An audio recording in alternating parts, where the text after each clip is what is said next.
तुमच्या घरी पण पोळ्या उरतात का? मग हा आजचा व्हिडिओ तुमच्यासाठी खास. आपण बनवणार आहोत फोडणीच्या पोळ्या. त्यासाठी लागणार आहेत पोळ्या. बघा, मी पोळ्या घेतलेल्या आहे.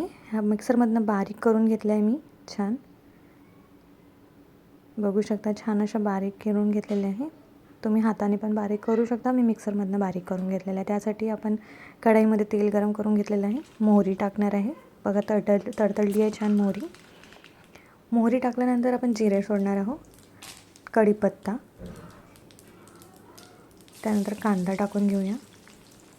कांदा छान परतला की त्यानंतर आपण मिरची, टमाटर टाकून घेणार आहोत. बघा, कांदा छान परतून घेतलेला आहे.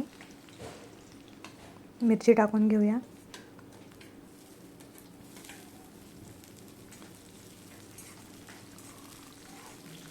तुम्ही पोळ्या उरल्या तर काय करता नक्की कमेंटमध्ये कळवा.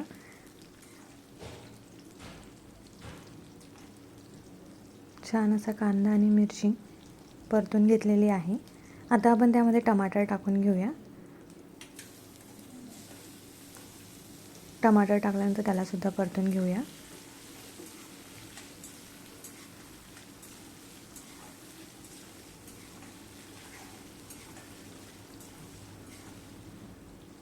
मीठ टाकून घेऊया. मीठ टाकल्यामुळे टमाटर, कांदा हा लवकर शिजतो. त्यानंतर हळद आपण टाकून घेतलेली आहे. तिखट टाकून घेऊया. तुम्हाला कसं तिखट हवं आहे, स्पायसी हवं आहे, त्यानुसार तुम्ही तिखट टाकून घेऊ शकता. तिखट टाकलेलं आहे. त्याला छान फिरवून घेऊया. छान असं मिक्स झालेलं आहे हळद, तिखट, मीठ आणि छान टमाटरसुद्धा शिजलेलं आहे आपलं, बघू शकता. आता त्यामध्ये मी पोळ्या ज्या बारीक करून घेतल्या त्या टाकणार आहे.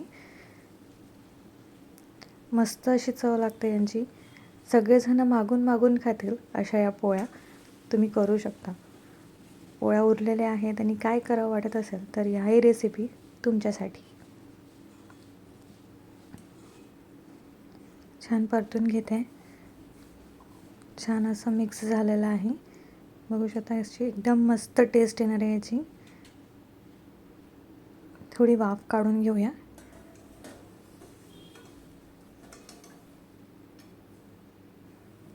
छान अशी वाफ काढून घेतलेली आहे आणि आपल्या फोडणीच्या पोळ्या खाण्यासाठी एकदम तयार झालेल्या आहेत.